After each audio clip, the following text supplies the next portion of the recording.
અહેમદાબાદ મિત્ર ન્યૂઝમાં આપનું સ્વાગત છે। ભરૂચ સહિત દેશભરમાં ચર્ચા જગાવનાર 10 વર્ષીય બાળકી પર દુષ્કર્મની ઘટના બાદ ભરૂચ જિલ્લામાંથી વધુ એક દુષ્કર્મની ઘટના સામે આવી છે। આમોદના એક ગામમાં 72 વર્ષીય વૃદ્ધા પર 35 વર્ષના શખ્સે દુષ્કર્મ આચરતા પોલીસ ફરિયાદ નોંધાઈ છે। આ આરોપીએ અગાઉ પણ આ વૃદ્ધા પર દુષ્કર્મ આચર્યું હતું।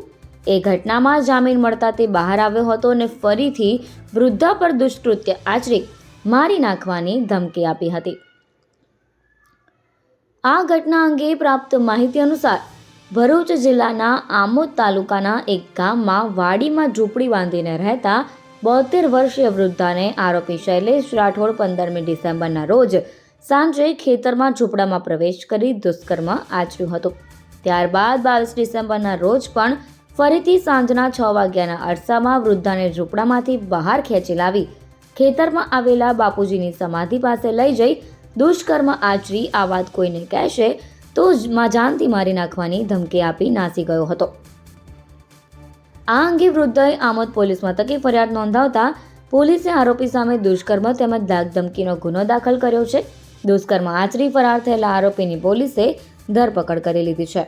દુષ્કર્મનો જે ગુનો નોંધાયેલો હતો જે ગુનાનો જે તોમતદાર છે શૈલેષ જગદીશભાઈ રાઠોડ નવ નાસ્તો ફરતો હોય જે અનુસંધાને ભરૂચ જિલ્લા એલસીબી એસઓજી આમોદ પોલીસ સ્ટેશનની અલગ અલગ ટીમો બનાવવામાં આવેલી હતી। તે ટીમો મારફતે આરોપીની તપાસ ચાલુ કરેલ હતી જેમાં ડ્રોન કેમેરાનો પણ ઉપયોગ કરવામાં આવેલો હતો।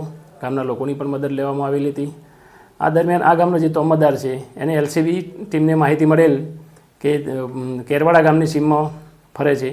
તે આધારે ભરૂચ એલસીબી પોલીસની ટીમ ત્યાં જઈ સદર આરોપીને તાત્કાલિક પકડી લીધેલો હતો અને આ ગુનાને કામે આરોપીને અટક કરવામાં આવેલ છે।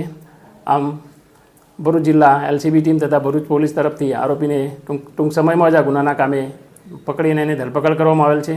આ ગુનામાં જે તોમતદાર છે એનો વિરુદ્ધ વધુમાં વધુ સખત પુરાવા મેળવી અને ટૂંક સમયમાં ચાર્જશીટ કરવામાં આવશે। અહેમદાબાદ મિત્ર ન્યૂઝની યુટ્યુબ ચેનલને સબસ્ક્રાઇબ કરો અને બેલ આઇકોન જરૂરથી દબાવો જેથી દરેક મહત્વના વિડીયોની નોટિફિકેશન તમને મળતી રહે।